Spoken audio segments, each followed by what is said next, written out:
اعوذ باللہ السمیع العلیم من الشیطان اللعین الرجیم وبہ نستعین وہو خیر المعین ربی یسر ولا تعسر وتمم بالخیر اللہم صلی علی محمد وعلی محمد۔ آج کا پہلا درس اصطلاحات توضیح المسائل۔ میں نے اس ریکارڈنگ سے پہلے ہی ایک عبارت پوری بنا کر ایک پیج بنا کر میں نے سینڈ کیا ہے اس گروپ پر، وہ اصطلاحات توضیح المسائل کے حوالے سے، تاکہ ریٹن میں بھی مل جائے تو پڑھنے میں آسانی ہو جائے۔ اور اس کا خلاصہ کچھ یوں ہے کہ مجتہد جو اپنی توضیح المسائل میں اپنے نظریات، اپنے فتوے بیان کرتا ہے، وہ تین انداز میں بیان کرتا ہے، تین طریقے ہوتے ہیں۔ یا تو مجتہد اگر اپنا نظریہ بیان کرے گا تو اس کا فتویٰ ہوگا، سالڈ رائے ہوگی، اس کا اوپینین ہوگا۔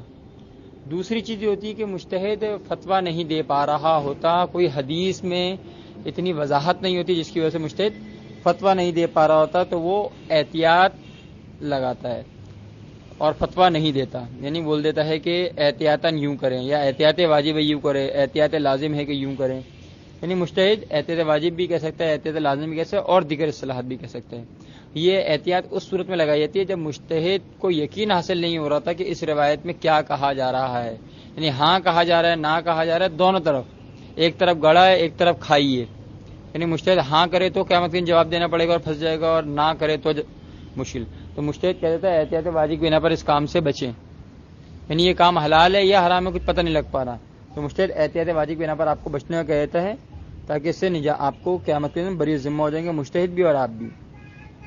تیسری چیز احتیاط مستحب، فتوے کی تیسری جو ٹرمز ہے وہ احتیاط مستحب، یعنی مجتہد یا تو کلیئر فتویٰ دے گا کہ میری رائے ہے، یا احتیاط واجب لگا دے گا کہ مجھے سمجھ میں نہیں آ رہا، مثلا احتیاطاً یوں کر لو بچ جاؤ گے۔ اور مجتہد فتویٰ دینے کے بعد مزید ایک احتیاط لگاتا ہے، فتوے کے بعد مزید اور احتیاط، تو وہ احتیاط لازم نہیں ہے بلکہ مستحب ہے، اچھی چیز ہے، ثواب ہے۔ تو لہذا تین طریقے کی اصطلاحات ہو گئی۔ اب جیسے کہ میں نے اس میں لکھا ہوا بھی ہے، جو پیج میں نے بنایا فقہ اصطلاحات کا، کہ جب مجتہد فتویٰ دینا چاہتا ہے تو وہ کن کن ٹرمز کو استعمال کرتا ہے، اور اس کی وجوہات، روایات، اصول اور دیگر چیزیں ہوتی ہیں۔ ایک طریقے کی عبارت استعمال نہیں کر رہا، مختلف عبارتیں استعمال کر رہا ہوتا ہے مجتہد کبھی کہہ رہا ہوتا ہے کہ یہ کام واجب ہے، سمپل بالکل، یہ کام حرام ہے، بالکل عوامی لینگویج، بالکل واجب ہے، حرام ہے، جائز نہیں ہے۔ اچھا اقوا یہ ہے، بعض اوقات دو روایت ہوتی ہیں، ایک روایت زیادہ کبھی نظر آ رہی ہوتی ہے، زیادہ عبارت میں واضح ہوتی ہے، تو اس کو کہہ دیتا ہے اقوا یہ ہے، یا روایت میں زیادہ ظاہر کسی بات کو ہو رہا تو کہہ دیتے ہیں اظہر یہ ہے، مثلا اقوا یہ ہے یعنی قوی ترین نظریہ یہ ہے، اظہر یہ ہے، یا مثلا ظاہر یہ ہے، یا مثلا اقرب یہ قریب الی الحق یہ والی بات ہے، یعنی کہ بعید نہیں ہے، یہ اصطلاح بھی مجتہد استعمال کرتے ہیں، بعید نہیں ہے۔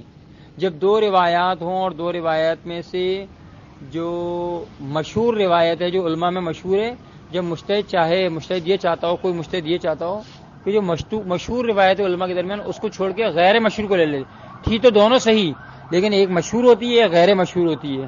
علماء کے درمیان زیادہ مشہور ہوتی کہ اس کو فالو کیا کرتے تھے، اب مجتہد اس کو چھوڑ کر کسی دوسری کی طرف جانا چاہے گا تو اس کو غیر مشہور کہا جائے گا۔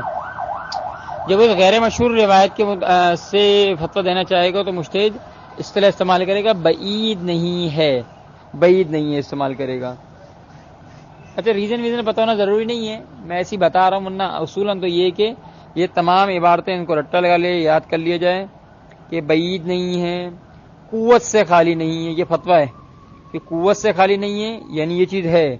بعید نہیں ہے یعنی مثال کے طور پر اگر میں مثال ایک آپ کو دینا چاہوں تو ماضی میں آغا ثانی کا فتویٰ رہا ہے اس طرح کا کہ اہل کتاب کی طہارت بعید نہیں ہے، یعنی اہل کتاب یعنی کہ عیسائی، یہودی اور مجوسی کی طہارت کا طاہر ہونا بعید نہیں ہے، میرا فتویٰ ہے کہ وہ طاہر ہے، نہیں میرا فتویٰ ہے کہ وہ طاہر ہے، بعید نہیں ہے، یعنی یس یہ کوئی کام ہے، پازیٹو معنی میں استعمال ہوتا ہے، یعنی اہل کتاب کی طہارت بعید نہیں ہے، یعنی اہل کتاب پاک ہیں، صحیح ہے نا؟ تو بعید نہیں کا مطلب یس میں ہے۔ قوت سے خالی نہیں ہے یعنی قوت سے بھرا ہوا ہے، یعنی بھرپور، یہ نظر دیں گے یہ ہے۔ وجہ سے خالی نہیں ہے، کوئی کام یہ کہیں یہ کام وجہ سے خالی نہیں، میرا نظریہ کہ یہ کام درست ہے، یعنی کہ وجہ سے خالی نہیں ہے۔ ان صورتوں میں کیا چاہیے؟ مقلد کو اپنے مجتہد کی بات پر عمل کرنا چاہیے، اپنے اعلیٰ مجتہد کی بات پر عمل کرنا چاہیے اور کہیں نہیں جا سکتے. اچھا بھلے سے آپ بولیں کہ سائنس کے لحاظ سے دوسرے مجتہد کا فتویٰ زیادہ اچھا لگ رہا ہے، یہ لگ رہا ہے، لیکن اپنے ہی مجتہد کی بات پر آپ کو عمل کرنا پڑے گا. اچھا دوسری چیز جو تھی، ایک تو تھا فتویٰ، دوسری تھی احتیاط لزومی کے استعمالات کی عبارتیں. بعض اوقات مجتہد نہیں دے پا رہا تھا فتویٰ تو وہ بعض اوقات کہہ جاتا ہے احتیاط یہ ہے کہ یوں کیا جائے، یا احوط یہ ہے کہ یوں کیا جائے. احتیاط کی جو افعل و تفضیل کا ایک صیغہ ہے عربی میں سمجھتے ہیں، تو ایک ہوتا ہے فضل، ایک ہوتا ہے افضل. تو احوط یعنی زیادہ احتیاط، یہ احتیاط کے مقابلے میں احوط یعنی زیادہ احتیاط. احتیاط واجب، احتیاط لازم، محل تعامل ہے، محل اشکال ہے، یہ عمل اشکال رکھتا ہے، یہ عمل اشکال سے خالی نہیں ہے، احتیاط ترک نہیں ہونی چاہیے. اس طرح کی جب مجتہد عبارتیں استعمال کرتا ہے تو اس سے مراد یعنی کی ہوتی ہے مجتہد فتویٰ نہیں دے رہا بلکہ احتیاط لازم ٹائپ کی چیز لگا رہا ہے. ان کو تمام کو ملا کے احتیاط وجوبی بولتے ہیں یا لزومی بولتے ہیں. تو لہذا اس کے اندر آغا سستانی اور آیت اللہ وحید خراسانی یہ دو مجتہد ایسے ہیں جو یہ کہتے ہیں کہ دیگر مجتہد بھی کہتے ہوں گے، لیکن یہ ابھی فی الحال دو زندہ موجودہ مراجع میں سے یہ دو مراجع تو کم سے کم آغا سستانی عالم ہے، آغا وحید خراسانی فل عالم ہے. تو عالم اور فل عالم یہ دونوں مجتہد کہتے ہیں کہ احتیاط واجب میں یا تو ہماری بات پر عمل کریں، ان تمام احتیاط وجوب میں یا تو ہماری اس مسئلے احتیاط پر عمل کریں، یا کسی دوسرے فل عالم کی طرف چلیں. یعنی آغا سستانی کے مقلدین اس مسئلے میں آیت اللہ وحید خراسانی کی طرف جا سکتے ہیں جہاں احتیاط واجب یا لازم یا اس طرح کی اشکال والی باتیں لگائی ہوں. تو یہ ایک مسئلہ ہے. لیکن آیت اللہ شبیری زنجانی اور آیت اللہ اسحاق فیاض وہ اس احتیاط وجوبی کے بارے میں ایک دوسرا نظریہ رکھتے ہیں.